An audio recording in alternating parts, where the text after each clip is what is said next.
She called me predictable. Said it like it was the worst thing a person could be. We were at my brother-in-law's backyard cookout, maybe 30 people standing around with paper plates and sweating cans of beer, and my wife turned to her friend Denise and said, "That's just how he is. Predictable. You always know exactly what you're going to get." She laughed when she said it. Denise laughed too. I was standing 6 feet away, holding a plastic cup of lemonade, and I heard every word.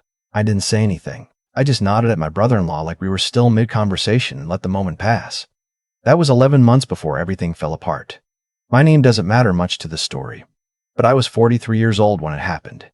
I'd been married for 9 years. I worked in civil engineering, infrastructure projects, bridge assessments, the kind of work that takes patience and precision and doesn't make for exciting dinner conversation. My wife worked in pharmaceutical sales. She was sharp, charming, knew how to work a room. When we met, I thought that energy was directed at me. I didn't realize until much later that it was just her factory setting. We didn't have children together. That was a long, quiet grief in our marriage that I won't get into here. What I will say is that by the time she called me predictable at that cookout, we'd already stopped trying. We'd stopped a lot of things, actually, and I'd been too focused on work and on not rocking the boat to name what was happening. Her regional sales director was a man named Philip. I'd met him twice. Once at her company Christmas party. Once when he stopped by our house to drop off some documents she'd left at the office. Both times, he was the kind of person who takes up more air than he's entitled to. Loud voice. Firm handshake. The type who makes everything sound like a pitch. I didn't suspect anything. That's the part that still sits sideways in my chest when I think about it. I didn't suspect because I wasn't looking. I trusted her. That trust was the most expensive thing I've ever owned. The first crack showed itself on a Tuesday in February.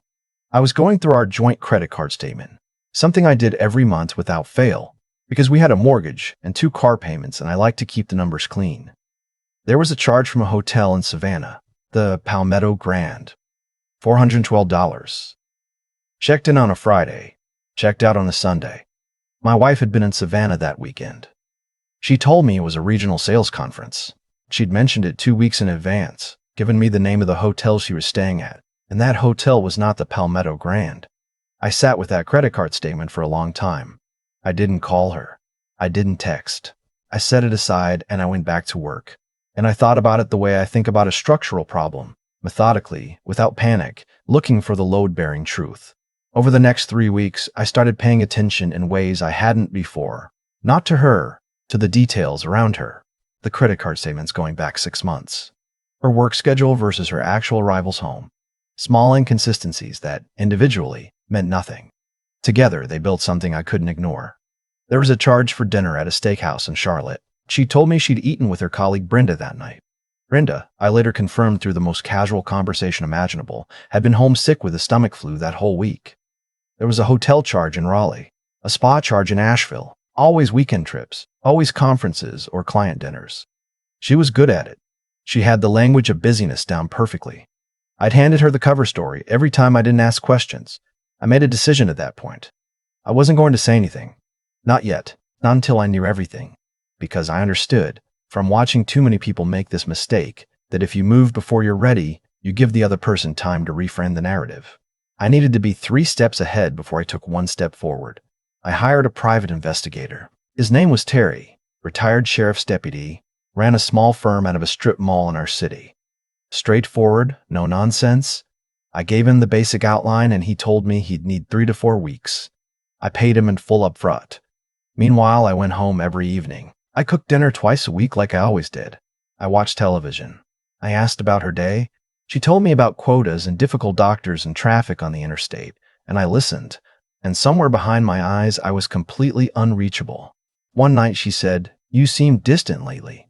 I said, "Long project at work. Bridge assessment up in Greensboro. A lot of numbers to hold in my head." She nodded and went back to her phone. Terry came back to me in 26 days. He brought a folder. Inside the folder were photographs, hotel receipts, timestamps, and a log of dates that mapped almost perfectly onto every conference and client dinner she'd described to me over 7 months. Philip's car was in the parking lot of the Palmetto Grand. Philip's car was in the parking lot of the Raleigh Marriott. There was a photo of them in an outdoor restaurant in Charlotte, her laughing, him with his hand on the back of her chair. Both of them completely at ease in the way people are when they believe no one is watching. I sat in my car in Terry's parking lot for 40 minutes after he handed me that folder. I didn't cry. I want to be honest about that. I didn't cry then.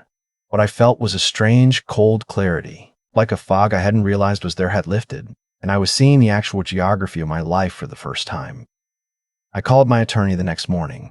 Her name was Judith, and she had been practicing family law in our city for 22 years. I got her name from a colleague who'd gone through a difficult divorce 3 years prior and described her as the calmest person in any room she walks into. That was accurate. She listened to everything I told her, asked precise questions, and at the end said, "You've done the hard part. Now let me do mine." Judith's first priority was protecting what was mine.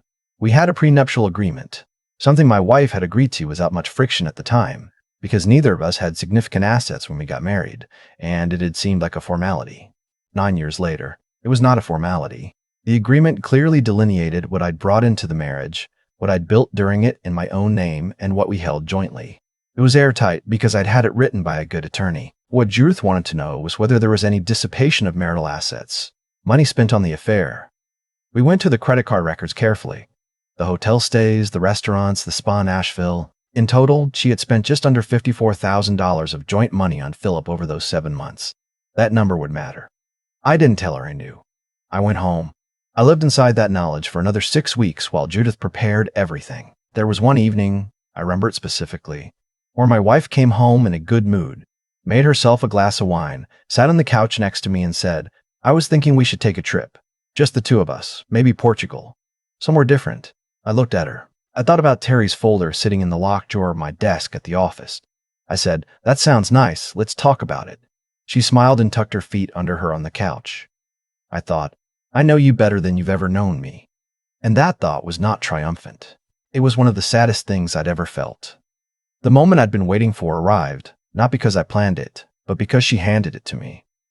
We were at dinner with 2 of her colleagues, a work thing she'd invited me to, some midweek gathering at an Italian restaurant downtown, her colleague Stuart and his wife, a woman named Patricia who taught middle school and was genuinely warm, and my wife and I sitting across from each other in a high-backed booth. The wine came. The conversation was easy. And then, at some point, Stuart mentioned that he'd run into Philip at a conference in Atlanta. Said something complimentary about Philip's numbers for the quarter. My wife, without missing a beat, said, "Philip is in a class of his own." There was nothing in her voice. No slip, no hesitation. She said it the way you'd say the weather was nice. Casual, factual, barely noteworthy. But she looked at me when she said it. A quick, reflexive check to see if I'd react. And when I didn't, when I just reached for my water glass and nodded slightly, the corner of her mouth turned up, a small, private smile, like she'd tested something and passed. That smile. That tiny, smug half-smile. I set down my water glass. I looked at her. I said very quietly, "I'm sure he is. The Palmetto Grand has excellent reviews, too." The smile disappeared so fast it was like a light switch. Stuart kept talking for a moment before he realized the conversation had shifted. Patricia glanced between us. My wife had gone very still. I picked up my menu and said, "I think I'll have the linguine." We didn't speak in the car on the way home. When we got inside, she followed me into the kitchen and said, "What did you mean by that?" I turned around and looked at her. I said, "You know exactly what I mean." She started to deny it. I held up one hand and said, "Judith Hartwell has been my attorney for 6 weeks. I have Terry Balsam's full report from February. I have photographs, hotel receipts, and credit card documentation going back 7 months. I'm not here to have a fight. I'm here to let you know that the paperwork is ready."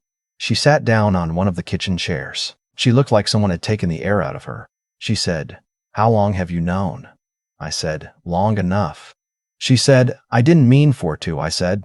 "I didn't mean for it to bother this week. When I come back, I'd like you to have had a conversation with your own attorney."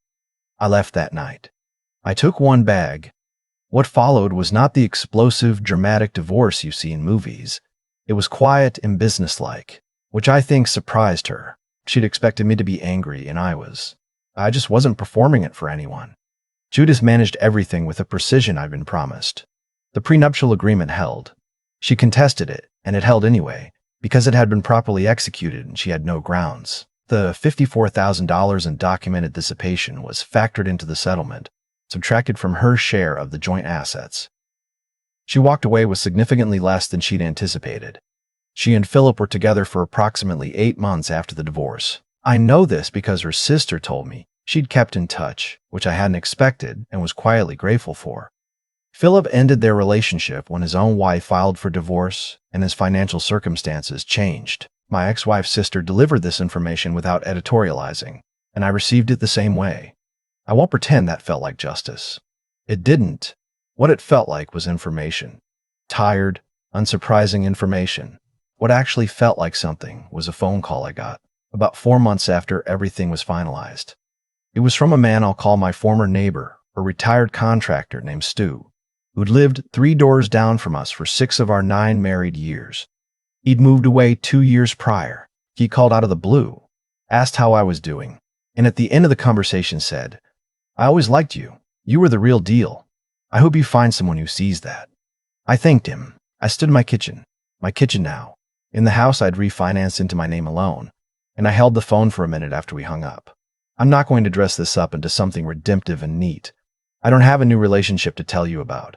I don't have a sunset moment. What I have is a smaller, quieter life that belongs entirely to me, and I've started to understand that this is not a consolation prize. It's the actual thing. I go to the office. I review bridge assessments.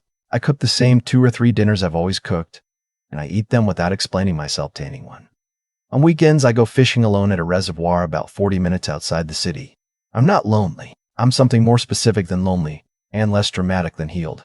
I'm just present. In a way, I stopped being somewhere in year 4 or 5 of that marriage without ever noticing it happen. My attorney sent me a card when everything was finalized. Handwritten. It said, "You handled this with a lot of dignity. Not everyone does." I put it in the same drawer where I used to keep Terry's folder. The folder is gone. The card is still there. She called me predictable. What she meant was small. What she didn't understand. What I maybe didn't understand fully until I was standing alone in my own kitchen at 11 o'clock on a Tuesday night, calm in a way I hadn't been in years. Is that the things built to last or always the things built with patience? Bridges don't hold because they're exciting. They hold because every calculation was done right. I'm still standing. That's enough for now. I've thought a lot about what causes a marriage to hollow out from the inside without either person noticing. I don't think it's one thing. I think it's 1,000 small decisions. To stay quiet when you should speak, to trust when you should verify, to keep the peace when the peace has already been broken and you just haven't been told yet. I made those decisions for years. I thought I was being steady. I think now I was just being absent. What happened with my wife and Philip didn't start with betrayal. It started with me not paying attention to what was real, and she learned that she could operate in the space my inattention created. That's not an excuse for what she did. It's just an honest accounting of how these things grow. When I found the Palmetto Grand charge on that credit card statement, I made a choice that I think mattered more than anything else in the months that followed. I chose not to react. I chose to understand first. Most people, and I count myself among them before that moment, confuse reacting with doing something. They feel the same from the inside. They are not the same thing at all. Reaction is noise. Action is movement. I decided to move. There's something that happens when you stop performing emotions for other people and start actually feeling them privately, on your own time. You get very clear. I was angry, genuinely, deeply angry, but I held it like a tool instead of throwing it like a weapon. That discipline didn't come from some innate strength. It came from understanding that if I lost control of myself, I would lose everything else too. The prenuptial agreement, the documentation, the timeline. Judith needed me steady. Terry needed me patient. I needed me functional. People ask sometimes, when I've told parts of this story, whether I regret not confronting her sooner. I don't. The confrontation at the restaurant wasn't the point. The point was that by the time I said the Palmetto Grand has excellent reviews, everything was already done. The attorney had been working for 6 weeks. The report was filed. The financial records were cataloged.